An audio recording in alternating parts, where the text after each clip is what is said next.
Hello, Serious Survivor here, and wanted to start talking about different types of gear and the importance of this gear and training with this gear in specialized situations. Now, when we look at survival gear, there's so much that's on the market. I mean, it's absolutely overwhelming. Even for somebody that's been prepping for 20 or 30 years, we go online and we start looking for survival gear, and it literally seems like there are millions of items to choose from. And this series will be kicked off with not only a type of gear that I personally feel is necessary, especially in locations of the country similar to the areas that I live in. For me, one of the reasons this type of gear we're going to talk about is extremely important to me is because the location of the country that I live in, I have one nuclear power plant that's within 22 miles. I have a second nuclear power plant that's within 40 miles, and I have a nuclear weapons facility within 75 miles. So when I start thinking about apocalyptic scenarios, grid down, whether it be nuclear war, whether it be zombie apocalypse, no matter what type of apocalypse that leads to devastation, a great loss of life, and especially a loss of power, a loss of the modern day grid communications. One of the major factors that we really have to take into account are these nuclear power facilities, and not just the nuclear, but the gas refineries, the coal burning power facilities. Any type of facility that generates power is going to be in a difficult situation. Now, most of these facilities, especially nuclear and power facilities, are hardened, and they can withstand things like EMP pulses. They have to be built to a specific level that they're not just going to collapse the first time that some little something happens. And the problem is, when one of these facilities is damaged, it's not necessarily going to explode like a nuclear bomb. It's going to leak radiation, and it's going to contaminate areas within a certain radius depending on how powerful that particular plant was. And this brings into light the need for gear. We're looking at how we can protect ourselves until we find an avenue of escape, or until we find the need to enter one of those facilities if the radiation is not too bad, and to enact repairs. When the apocalypse happens, it's not like all of our engineers, all of our robotic experts, all of our nuclear technicians are not all of a sudden going to die off at once. Then we know that a lot of these people are going to have the know-how to repair a lot of these facilities, and more importantly, to keep them running if necessary. So what we're looking at here is the need for NBC or CBRN gear.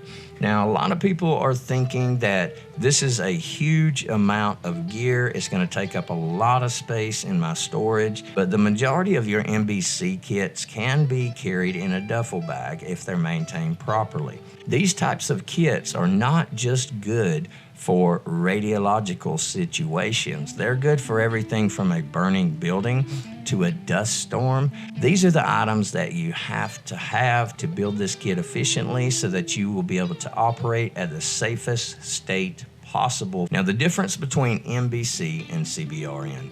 NBC stands for nuclear, biological, and chemical. CBRN stands for chemical, biological, radiological, and nuclear. The main difference is the CBRN, the R on it for radiological, is more or less referring to the radiological agents that are dispersed by like a dirty bomb.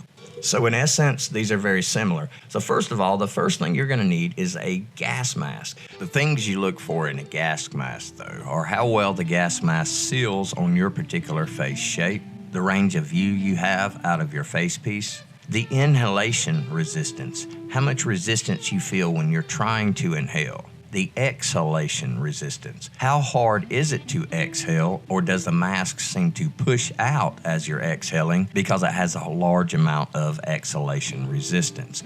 Also, you're better off going with the kind that have a 5 or 6 point head strap, one that can hold the gas mask securely in place. I do recommend military mask over civilian mask because military masks are made not only to function well as a gas mask themselves, but to function in combat and high stressful situations.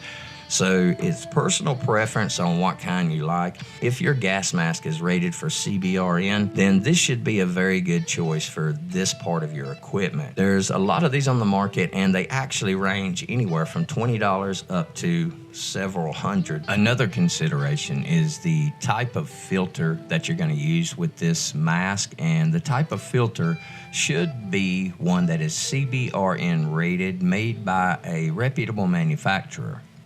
There are a lot of military surplus that have passed their expiration date, and there's a lot of debate as to whether filters will last past their expiration date or will not. And to be brutally honest on that, some do, some don't, but there's no way we can look at these and tell just by visual appearance of the device. So the recommendation there is to use a filter that is not expired. In a time of emergency, then we do what we got to do. But the most common filter connection is called the NATO 40 millimeter, and this fits probably 90% of the masks that we find on the market. Purchase the CBRN rated filters for that particular mask, and then other filters such as the Avon M50 that require specialized filters.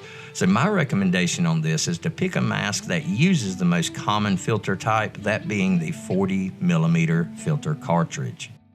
Next is the protective suit. There are so many of these on the market. You can drop down to the lowest level of the Tyvek, and they call them paper suits. They're not really paper, but they're very thin. And they work extremely well if I'm going from one location to the next, but I'm going to throw it away after that.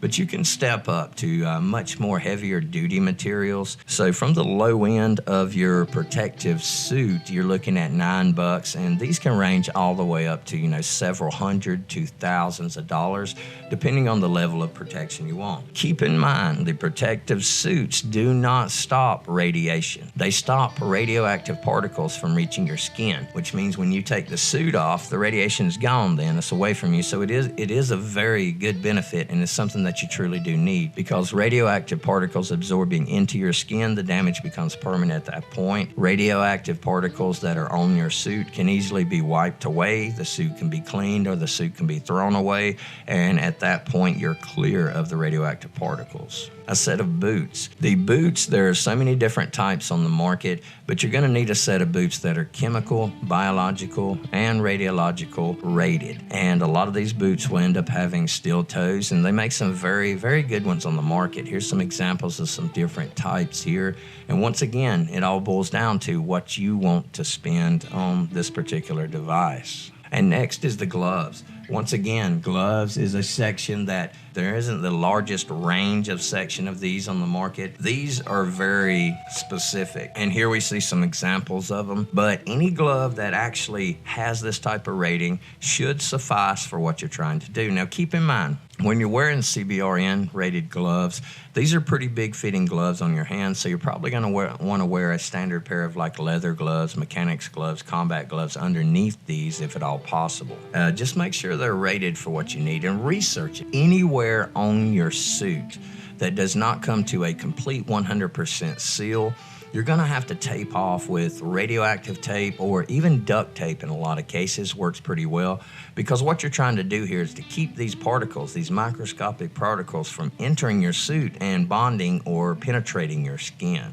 Now, those are the major aspects so far. Next, the hood. I recommend the suit that you purchase comes with a hood that will actually form to the type of mask you're wearing, and this is where you have to do some comparison shopping here.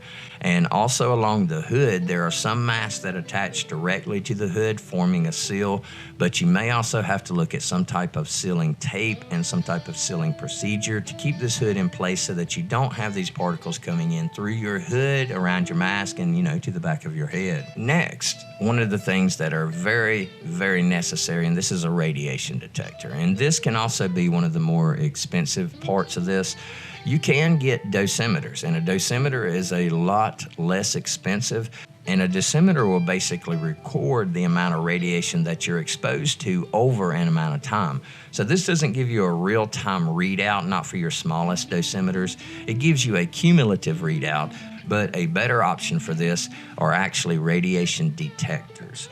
And radiation detectors are really of extreme importance because there's no way we can know that radiation is around by just looking at the air. And they're going to range in price anywhere from about $75 to $100 up to thousands and thousands of dollars depending on what you need. And there are a lot of these you can get in the $100 to $200 price range.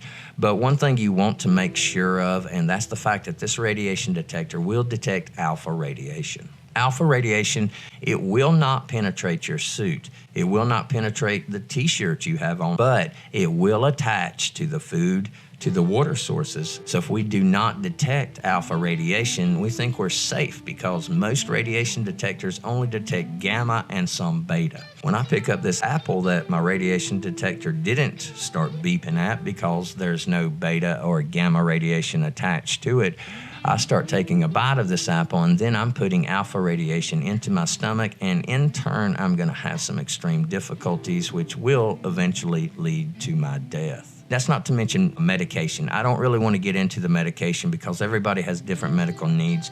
So I just wanted to look at what we need. If you have all of those bases covered and you put all that into your duffel bag, then you have a radiological kit that will keep you alive in these types of situations. Everything from a burning house to a dust storm to a complete nuclear meltdown to a nuclear war, to any situation, chemical, tear gas, biological, you're safe at this point.